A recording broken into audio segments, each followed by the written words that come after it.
Apocalipse capítulo 5, verso 9, nós vamos ler esse texto, verso 9 e verso 10. Tema desse congresso, ele merece ser adorado, e eu queria compartilhar um pouco com vocês e estudar um pouco sobre vocês sobre isso.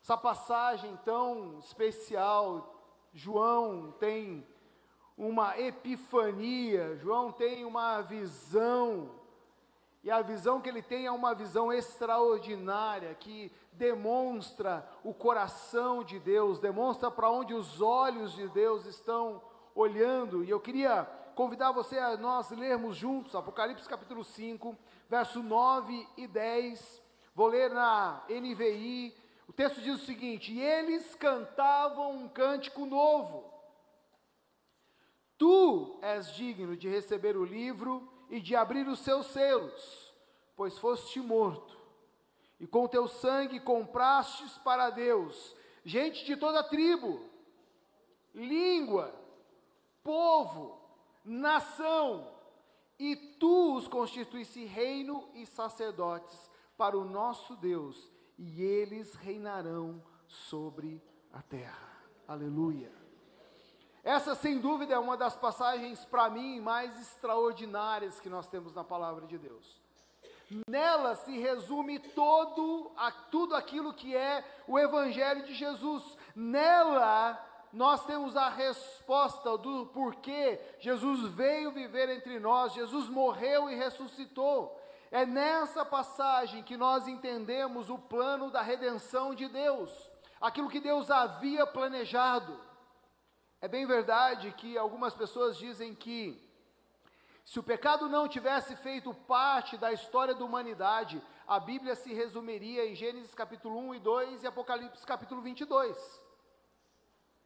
Mas todo o resto existe, porque por conta do pecado, Deus olha com olhos de amor, Deus se volta à humanidade. A história bíblica nada mais é do que a história de Deus agindo, trabalhando, se movendo para restaurar, para trazer novamente a humanidade para diante dele, uma humanidade que pode ser perdoada, santificada, restaurada, redimida. A história da Bíblia é essa. A história da Bíblia é Deus agindo para trazer a humanidade de volta diante dele. E é nele, é em Cristo que tudo isso se resume. É em Cristo que toda a história se baseia, todas as profecias, tudo aquilo que nós vemos estampado, impresso, dito na palavra de Deus aponta única e exclusivamente para Cristo. Ele é a razão, Ele é o motivo, Ele é o porquê nós nos reunimos como igreja, nós adoramos o Cordeiro, nós fazemos aquilo que fazemos. Cristo é o essencial que nós necessitamos. É nele, é por Ele que nós agimos, é por Ele que nós trabalhamos, é por isso, é por Ele e para Ele que nós trabalhamos, no nosso caso, na África. Estou aqui acompanhado dessa linda jovem ali, Patrícia, minha esposa. Nós temos tido o privilégio de trabalhar nos últimos 25 anos com a MIAF, olhando para povos africanos, porque é onde Deus tem nos motivado, onde Deus tem tocado o nosso coração para povos africanos, e nós fazemos isso porque Deus decidiu que o Cordeiro precisa ser adorado por todas as nações, por todos os povos, por todas as tribos. Ele é a razão da nossa existência, Ele é a razão da existência da igreja, Ele é a própria razão da nossa força, daquilo que nos impulsiona, daquilo que nos motiva, daquilo que nos leva a fazer aquilo que fazemos. Eu sempre tenho me perguntado, por que nós fazemos o que fazemos? Por que eu faço o que eu faço? Por que eu prego o Evangelho? Por que eu planto uma igreja? Por que eu discipulo pessoas? Por que nós treinamos líderes? Por que nós enviamos missionários para tantos lugares diferentes? E se a resposta é, nós fazemos isso porque as pessoas estão indo para o inferno, ainda que essa seja uma realidade, a minha missão é humanista. Ah, nós fazemos isso porque não há uma igreja da minha denominação ou da minha bandeira nesse lugar ou naquele lugar. A nossa missão continua sendo humanista. Ah, nós fazemos o que fazemos porque eles não seguem a minha religião. A minha missão continua sendo humanista. O que nós fazemos por conta da manifestação da glória do Cordeiro Santo de Deus entre todas as etnias da terra. Nós fazemos porque Deus decidiu ser adorado por todos os povos, em todas as línguas, porque Ele deseja adoração contínua diante do seu trono. Deus deseja adoração contínua diante do seu trono. Aquilo que nós experimentamos aqui, adorando, cantando, louvando a Deus, é um milésimo daquilo que nós experimentaremos um dia diante do trono do Cordeiro, que é santo, que é digno de toda adoração, de todo louvor. O verso 9 nos diz que os anjos estão ali, milhares e milhares deles, diante do trono, e eles começam a cantar uma nova canção. Não é uma canção que eles estão acostumados a cantar. Essa canção é nova, porque agora há algo novo, há uma nova ação, a ação do sacrifício do Cordeiro. E é por conta desse sacrifício do Cordeiro de Deus, que Deus comprou para si todas as pessoas, todas as etnias, todas as nações, gente de todas as nações, de todas as tribos e de todos os povos. E eu nunca entendi muito bem esse negócio de por que todas as nações, todas as tribos, todos os povos, é tudo a mesma coisa. Eu só fui entender isso quando eu comecei a trabalhar na África. E talvez nossos irmãos que trabalham na Índia também entenderam a partir dessa experiência. Porque como nação, a gente fala Brasil, é quase que um mesmo povo. A gente tem sotaques diferentes, algumas coisas diferentes, mas é tudo o mesmo povo. Nós somos o povo brasileiro.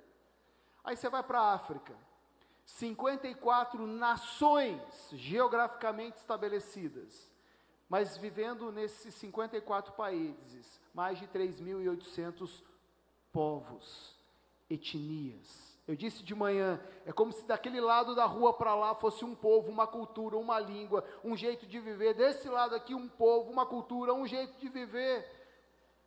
E eu acho que Deus, quando dá essa visão para João, Ele quer deixar muito claro, olha, eu não estou falando só de todas as nações, eu estou falando de cada povo, cada grupo, cada etnia, cada cultura, cada língua presente nessa nação.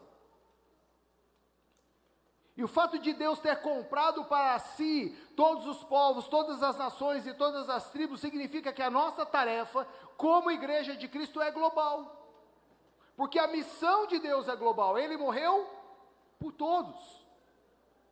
Ele morreu mesmo por aqueles que eu não conheço, que estão vivendo distantes da realidade que eu vivo. Deus, em Cristo, decidiu alcançá-los. O desejo de Deus é a adoração expressada, a adoração recebida por todas essas nações, tribos e povos, expressadas em todas as línguas, como menciona João no capítulo 7, verso 9 de Apocalipse. E é por essa razão que nós precisamos e somos chamados para sermos instrumentos de Deus, para que isso continue acontecendo, pois muitos desses povos, muitos dessas tribos, muitas dessas nações ainda não podem adorar o Cordeiro, porque não sabem que o Cordeiro morreu e que o Cordeiro ressuscitou, para que nós pudéssemos ter salvação. Hoje, nações, povos, tribos, não podem adorar a Deus, ou não podem expressar a sua adoração a Deus, pelo único e simples fato de não conhecerem a Deus. E Deus, na sua infinita graça, nos dá o privilégio de, como igreja, participarmos daquilo que Ele está fazendo. Sabe por quê? Porque a missão não é nossa, a missão é de Deus. É Deus que começou, é Deus que realizou, é Deus que faz. Nós somos convidados por Ele para participarmos daquilo que Ele mesmo está fazendo. Convite missionário para a igreja é Deus te convidando, Deus me convidando, para caminhar com Ele e ver aquilo que Ele mesmo está fazendo. Por isso, quando a gente olha para o versículo 9, que diz que Cristo foi morto e com o seu sangue comprou pessoas de todas as tribos, não é provável que isso seja uma mera coincidência. Porque ao morrer, Ele pretende reunir para si um povo, uma noiva, uma igreja, um reino, um sacerdote, formado por todas essas etnias, formada por todas essas tribos. É a partir do sacrifício de Jesus que isso é possível que aconteça. Eu gosto muito de todo o livro de Apocalipse, especialmente capítulo 5, capítulo 7, tem muita gente que acha que Apocalipse é o livro sobre o futuro, mas para mim Apocalipse é o livro sobre o presente. É sobre o fato que Cristo comprou e Cristo continua comprando e se manifestando e se revelando a povos, a etnias, a nações, até que todos estejam diante do trono do Cordeiro.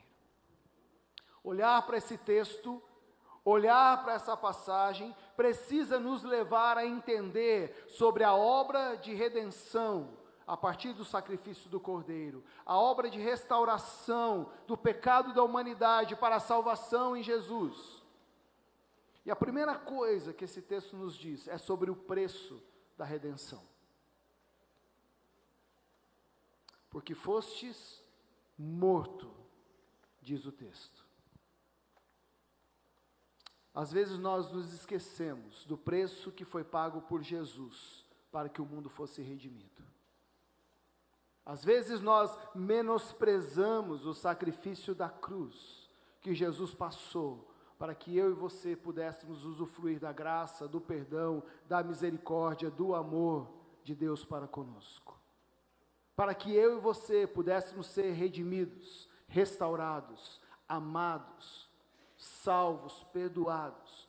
Um alto preço precisou ser pago na cruz. E muitas vezes, boa parte do descompromisso com a pregação do Evangelho é falta de compreensão dessa dimensão do preço pago por Jesus na cruz. Alguns anos atrás, alguns cientistas e médicos florenses, esses que estudam aí a morte e fazem todas essas pesquisas, tentaram expressar em um artigo como foi a morte de Jesus, porque eu acho que eles não conseguiram, mas ao escrever, eles disseram o seguinte: ao ser morto, os pés foram amarrados e pregados a um poste vertical, sobre o qual uma espécie de assento de apoio se projetava na altura das nádegas. A morte era lenta, muito lenta, e acompanhada por um sofrimento terrível. Na crucificação, a vítima era levantada do solo não mais que meio metro. Ela estava completamente nua e podia ficar pendurada por horas, se não por dias. A pessoa era sacudida por espasmos de dor, náuseas e a impossibilidade de respirar corretamente, já que o sangue sequer podia fluir para os membros que estavam tensos ao ponto da exaustão. Os pregos tinham cerca de 12,5 centímetros de comprimento. Jesus teria sido pregado, sim, nas mãos, mas não no centro da palma, como muitos expressam, mas provavelmente abaixo do polegar. Já suspenso na cruz, os pés de Jesus também foram fixados com cravas. Segundo o médico, um ao lado do outro e não sobrepostos, como se imagina. Essas perfurações, por atingirem nervos importantes, teriam sido causadores de dores insuportáveis e contínuas. Pregado dessa forma, morre-se de cãibra, que vai atrofiando os músculos e levando a morrer por falta de ar e com muitas dores gigantescas por todo o corpo.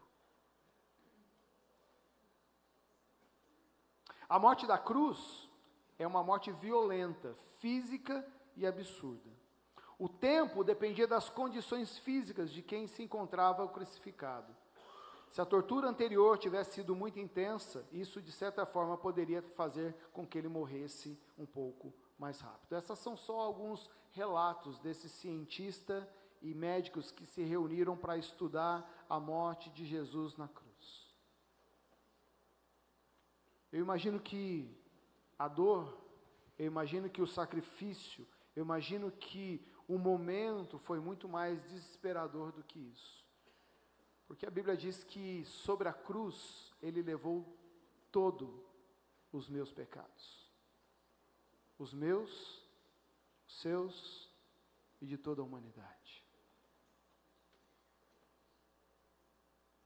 E João diz que naquele momento de desespero, naquele momento ali, o livro está ali, mas não há quem possa abrir. É apresentado a ele o Cordeiro Santo de Deus, o único que pode abrir o livro. E ele só pode abrir o livro porque ele comprou para si. Porque ele foi morto. É por causa da morte de Jesus, é por causa do sacrifício de Jesus, que nós podemos experimentar a redenção e a misericórdia de Deus. Ele foi morto. E ao entendermos o sofrimento e a morte de Jesus, precisamos entender o preço que foi pago por ele, para que a humanidade pudesse ser alcançada pela sua graça e pela sua misericórdia. Que nos leva a pensar sobre a razão da redenção. Por que Jesus foi à cruz? A razão e motivo para todo esse sofrimento era reivindicar para Deus a humanidade. Cristo redimiu o seu povo da escravidão do pecado, da culpa de Satanás, e redimiu-os para Deus e os colocou em liberdade, para que a gente pudesse servi-lo e desfrutá-lo. O sacrifício de Jesus tem esse propósito, nos libertar das nossas amarras, nos libertar do pecado, nos tirar do sofrimento, nos redimir da escravidão, para que a gente possa agora servi-lo, e para que a gente possa agora desfrutar da vida em Deus. Essa ideia é a ideia de um escravo, que depois de muito tempo aprisionado, agora é comprado para a liberdade. Eu estava escravizado pelo pecado, eu estava preso pelas minhas iniquidades, e a partir do sacrifício de Jesus, a partir daquilo que Jesus fez na cruz, eu sou liberto, eu não estou mais preso, agora eu tenho liberdade. E aí, como gratidão por essa liberdade, por alegria, por usufruir dessa liberdade, agora eu o sirvo. E é interessante que a ideia de servir é servir como escravo. Mas peraí, eu acabei de ser liberto da escravidão, eu acabei de ser liberto das amarras que estavam sobre a minha vida, e agora que eu estou livre, eu vou servi-lo e vou servir como escravo? Sim, como um escravo que por completa e livre, espontânea vontade, quer se dedicar àquele que o salvou e o libertou. É isso que Deus espera de nós. Uma vez libertos, uma vez restaurados, uma vez redimidos da escravidão do pecado, que a gente se renda a Ele agora, como o Cordeiro de Deus, que tirou o pecado do mundo, como servos, como aqueles que servem, mas agora em plena consciência de liberdade. Eu sirvo não porque estou aprisionado, eu sirvo porque eu quero servir. Eu sirvo porque a minha alegria, eu sirvo porque a minha gratidão é tão grande, é enorme, ao ponto de eu querer me doar novamente ao Senhor. Por isso a palavra em Atos capítulo 1, verso 8, quando o texto diz: recebereis poder ao descer sobre vós o Espírito Santo, e vocês serão minhas testemunhas. A palavra ali é mártire. Vocês vão, quando o Espírito Santo descer sobre vocês, vocês vão doar a vida de vocês por esse evangelho. É só você olhar a história dos discípulos, como muitos deles doaram a sua vida. Era difícil, eles estavam lá. Era impossível, eles estavam lá. Era complicado, eles estavam lá. As pessoas não ouviam, eles estavam lá, em liberdade, completa, livre e espontânea vontade de servir ao Senhor. A minha gratidão, a minha alegria por usufruir dessa graça, misericórdia de Deus é tão grande que eu quero dedicar o resto da minha vida te servindo. Essa é a ideia. Aqueles que estão diante do trono do Cordeiro, aqueles que foram redimidos pelo Cordeiro, aqueles que foram salvos pelo Cordeiro, agora se entregam ao Cordeiro de forma espontânea. Adorar ao Cordeiro, aquele que merece adoração, espera de nós entrega voluntária das nossas vidas, daquilo que somos, daquilo que temos, dos dons que Deus nos dá, dos talentos que Deus nos dá. Ele espera que todas essas coisas sejam colocadas diante do seu trono. Percebo que muitas vezes nós somos desafiados por Deus, chamados por Deus para servirmos a Deus, mas nós falamos, tá bom Deus, mas eu vou te servir, mas eu vou servir o teu evangelho, mas eu tenho uma lista aqui de exigências que eu quero colocar diante do Senhor. E não é essa a ideia. A ideia é de gente livre, espontânea, depositada aos pés da cruz, dizendo, Senhor, está aqui, está aqui. O texto nos fala sobre o alvo da redenção. Ele nos compra, esse preço é alto, é um preço de sangue, de sofrimento, mas ele tem um alvo, e o alvo é cada tribo, cada povo, cada nação. Compraste para si, gente de toda tribo, língua, povo e nação. O alvo do amor de Deus, meus irmãos, tem direcionamento. É para todos os povos. Deus anseia ter diante de si, do seu trono, gente de todas as etnias da terra. Apocalipse capítulo 7, verso 9. Por isso a grande comissão é direcionada a todas as etnias da terra. Por isso Atos 1:8 fala de Jerusalém até os confins da terra. Por isso Mateus capítulo 28 diz, façam discípulos de todas as nações. Isso fica evidente nas repetidas vezes, aonde os textos nos levam a entender a palavra de Deus e a ação de Deus direcionada. Mateus 24:14, Mateus 28:18, 20, Romanos 15:19 e 21. Todas as nações, todos os povos, todas as etnias. E a frase bíblica aqui em grego é paetne, que significa todas as etnias.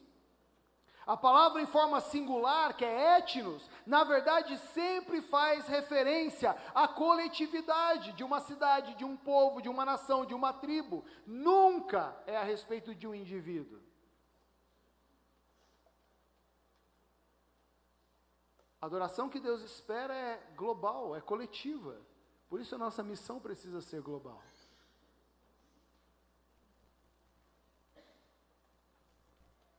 O texto deve ser para nós, o texto de Apocalipse capítulo 5 deve ser para nós uma lembrança e uma inspiração para que como igreja nós sejamos intencionais em levar as boas novas do Cordeiro a todos os povos, a todas as nações, e especialmente àqueles que têm pouco ou nenhum acesso ao Evangelho. Hoje pela manhã na escola bíblica eu falava sobre isso. Cerca de 1/3 de toda a população do mundo não conhece a Deus e não pode adorar a Deus pelo único e simples fato, não sabem quem é Deus. Você sabe que é isso?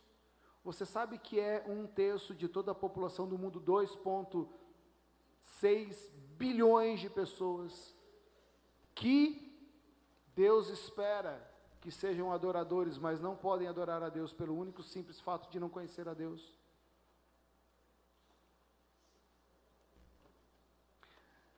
Sabe aquela história que muitos missionários contam? Eu vou contar a história, calma, eu sei que você não sabe ainda porque eu não falei, mas de você chegar num lugar e você falar assim, você conhece Jesus? E alguém fala assim, não conheço não, ele não deve morar por aqui não. Eu tive essa engraçada e triste experiência na minha vida, de chegar numa tribo, num determinado lugar, abordar uma mulher e dizer: boa tarde, tudo bem? A senhora conhece Jesus? E ela virar para mim e falar assim: olha, moço, ele não deve morar por aqui não, porque eu nunca ouvi falar dele. E aquilo me consumiu por dentro. Porque eu não estou falando da África. Eu estou falando de uma comunidade quilombola aqui no interior de Goiás.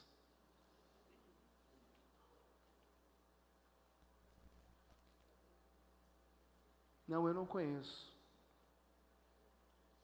Ele não deve morar por aqui, porque eu nunca ouvi falar dele. Ou então, de um jovem africano, no norte de Moçambique, que depois de conhecer o Evangelho, virou para nós e disse assim: por que vocês demoraram tanto para nos falar sobre Jesus?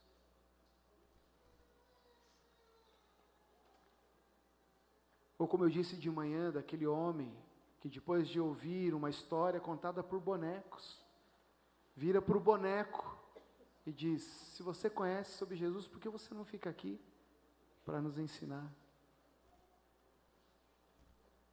A despeito do que a gente acha, as pessoas estão sedentas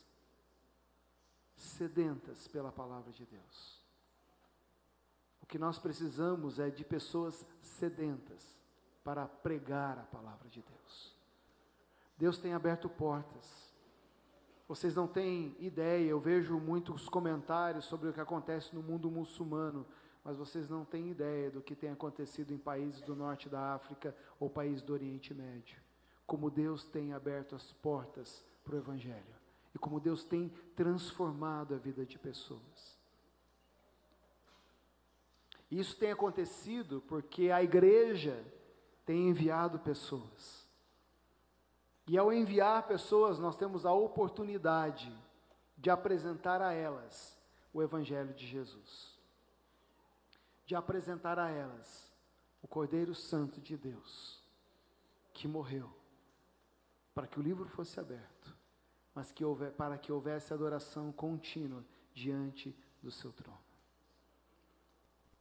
A razão de tudo, a razão da morte de Jesus, a razão do preço que ele pagou, não é outra senão ter para si um povo que o adore. Ter para si um reino de sacerdotes, aqueles que oferecem sacrifícios, aqueles que oferecem a sua vida como sacrifício a Cristo. Deus em Cristo espera estabelecer o seu reino sobre nós, sobre todo o mundo, sobre toda a humanidade.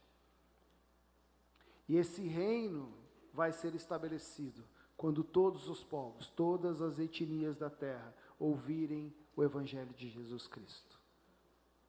Ah, Senhor, será nesse ou amanhã que o Senhor vai voltar? Quando é que o Senhor vai voltar? Não cabe a vocês saberem o dia nem a hora. Mas estejam certos de uma coisa, e esse Evangelho será pregado para todas as etnias. Todas as etnias da terra. Você tem aqui 52 grupos de povos que ainda não têm a oportunidade de adorar a Deus, porque o Evangelho ainda não chegou entre eles. E nós estamos olhando para eles. Deus espera estabelecer o seu reino sobre todas as nações, sobre todas as etnias, não somente sobre nós que já conhecemos, mas sobre todos. Ele espera que o reino seja formado por pessoas que oferecem o seu melhor, as suas vidas, como sacrifício vivo diante do trono de Deus. E uma igreja que adora aquele que merece ser adorado, é uma igreja que tem, em primeiro lugar, consciência clara do sacrifício de Cristo. E meu desafio para você nessa manhã é que você volte os teus olhos para a palavra de Deus e relembre quão duro, quão pesado, quão dolorido foi o sacrifício de Jesus, pela minha vida e pela sua vida. Que a gente entenda, eu e você possamos entender o preço pago. A Bíblia diz que é um preço de sangue. Que a gente entenda o alvo do amor de Deus. O alvo desse sacrifício de Jesus.